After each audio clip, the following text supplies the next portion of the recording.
अस्सलाम वालेकुम दोस्तों, की हाल चाल? ठीक ठाक, उम्मीद कर सारे लोग खैरियत ना होंगे। मैं ਤੁਹਾਡਾ ਭਰਾ ਹਾਫਿਜ਼ ਅਬੂ ਕੋਈ ਵਲੌਗ।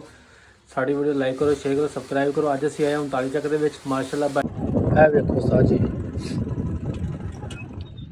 ਇਹ ਪਰਿੰਦਿਆਂ ਨੇ ਮਾਸ਼ਾਅੱਲਾ ਸਰਦੀ ਤੋਂ ਬਚਣ ਵਾਸਤੇ ਕਿਵੇਂ ਘੋਂਸਲੇ ਬਣਾਏ ਆ ਯਾਰ।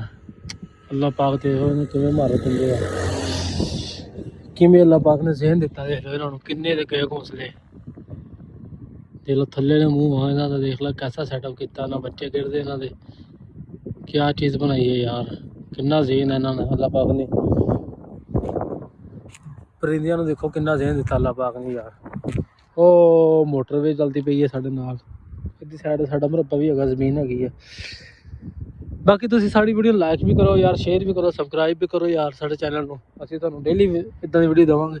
आ देख लो किन्ने प्यारे घोंसले बनाए यार उस्ताद जी, क्या कमाल किया होया। एक दरख्त है जी, किकर है जी, देसी किकर जिन्हों कहते हैं, ये वो है जी।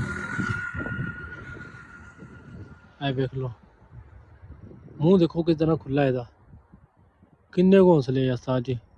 कमेंट दसो किन्ने घोंसले आ गिन के। मौसम देखो कितना प्यारा है, कंडे देखो कितना चुभते हैं। मेरी जुत्ती च फस गया।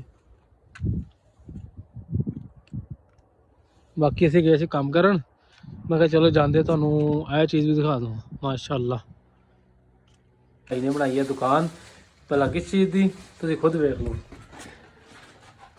ऐ माशाअल्लाह सारियां स्प्रेयां रखियां भाई ने, बड़ियां अच्छी क्वालिटी दे विच है। कहंदा जे काम ना करन तो जिम्मेदारी इन्हां दी है, इन्हां दे मुताबिक पाउणा है हर शै। ते बाकी मजीद आ देख लो कदे वास्ते सर जी, ये अजरा कदे वास्ते है? हाँ तना मजबूत करने वास्ते। सर जी बाजार दे विच की रेट चलदा पिया इहदा? हाँ वो कहते हैं कि बाजार नाल भी तुहानूं असीं रियायत देवांगे, बिल्कुल रियायत। सही है इंशाअल्लाह। तो बाकी कोई खाद खूद हर शै इन्हां कोल दस्तियाब है। असीं इन्हां नूं अलमारियां ते आ काउंटर सारा माशाअल्लाह तैयार करके दिता है। यह वेख लो सारा सैटअप इक्को जिहा करता सारा ही। यह भाई है जी माशाअल्लाह, इन्हां दे बड़े भाई है जी, ते यह छोटे भाई है जी। ये दोनों की माशाअल्लाह दुकान है। बाकी जिहड़ा वीडियो वेख के आएगा साडी ते उसनूं असीं होर भी रियायत करांगे। बाकी वीडियो लाइक करो, शेयर करो, सबसक्राइब करो। ओके हो गया, अल्लाह हाफिज़।